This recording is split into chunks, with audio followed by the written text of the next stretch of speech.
নমস্কাৰ, মোৰ নাম শ্ৰী জানমণি বৰা। মোৰ ঘৰ ২ নম্বৰ বেজপাৰ মঙলদৈ আৰু মোৰ মাৰ ঘৰ ঔতলাত। মই হৈ যোৱা অসম পুলিচৰ এছাম পুলিচ ৰেডি অৰ্গেনাইজেশ্যনত চিলেক্ট হৈছোঁ। এই জাৰ্ণিটো মোৰ কাৰণে বহুত কষ্টকৰে বুলি ক'ব পাৰোঁ, কিয়নো এগৰাকী বোৱাৰী হৈ ৰাতিপুৱা ভাটিবেলা চাইকেল মাৰি যোৱাটো ইমান সহজ নহয়। এখন ঘৰত দায়িত্বও থাকে। তাৰোপৰি এই জাৰ্ণিটোত মোৰ ভাইটি, ভণ্টি, বন্ধু বান্ধৱী সকলোৱে মোক সহায় কৰিছে।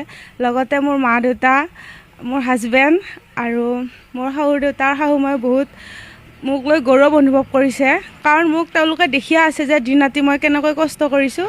মই এই প্ৰেক্টিছটো চপাই ফিল্ডত কৰিছোঁ। ৰাতিপুৱা 4টা বজাতে উঠিব গৈছিলোঁ দৌৰিব, আৰু কেতিয়াবা আবেলিও যাওঁ।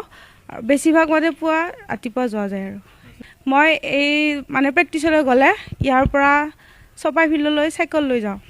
12 কিলোমিটাৰ হয় অহা যোৱাৰ। হয়, আমাৰ ঘৰত ময়ে প্ৰথম চাকৰি পাবলৈ সক্ষম হৈছোঁ। আৰু হয়, মাৰ ঘৰতো ময়ে প্ৰথম, আৰু স্বামী ঘৰৰ পৰাও ময়ে প্ৰথম। মোৰ স্বামীয়ে ফ্লিপকাৰ্টত কাম কৰে, ডেলিভাৰী বয় হৈছে। কালি এপইণ্টমেণ্ট লেটাৰ লৈছোঁ। সেই দিনটো মোৰ বাবে বহুতেই বিশেষ, কাৰণ ইমান দিনৰ কষ্টৰ মূৰত মই এইখিনি পাবলৈ সক্ষম হৈছোঁ। ইয়াৰ কাৰণে মই প্ৰথমতে ধন্যবাদ জনাইছোঁ মামাক, কিয়নো তেওঁৰ বাবে আজি এইখিনি সফল হৈছোঁ। আৰু সকলো ল'ৰা ছোৱালীয়ে নিকা আৰু স্বচ্ছ পদ্ধতিৰে মামাই এইখিনি কাম সুকলমে কৰি নিছে। ইয়াৰ আগৰ পৰা শুনিছোঁ, তেতিয়া বহুতে কয় আৰু অসম পুলিচত গ'লে পইচা দি চাকৰি ল'ব লাগে, কিন্তু এতিয়া মামাৰ দিনত 1 টকাও নোলোৱাকৈ আমি এই চাকৰি পাবলৈ সক্ষম হৈছোঁ। মই এই চাকৰিটোৰ বাবে যোৱা 4 বছৰৰ পৰা মই কষ্ট কৰি আছোঁ। আজি 4 বছৰ মূৰত মই 2025 চনত সফল হৈছোঁ। চাকৰিটো পোৱাৰ কাৰণে ভালে লাগিছে, কাৰণ এইটো চাকৰিৰ কাৰণে মোৰ কইনে বহুতখিনিয়ে আগৰ পৰা চেষ্টা কৰি আহিছিলে, আৰু পোৱাৰ কাৰণে বহুত ভাল লাগিছে। বহুত কষ্টও কৰিছিলে চাকৰিটোৰ কাৰণে।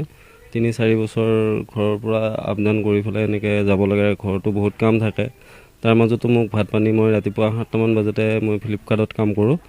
7টামান বজাতে মই অফিচত যাব লাগে। মোক তাৰ পৰা দৌৰি আহি কিনে চপাই ফিল্ডৰ পৰা চাইকেললৈ দৌৰি আহি মোক 7টা বজাত ভাত পানী বনাই আকৌ মোক ৰেডি কৰি পঠাব লাগে।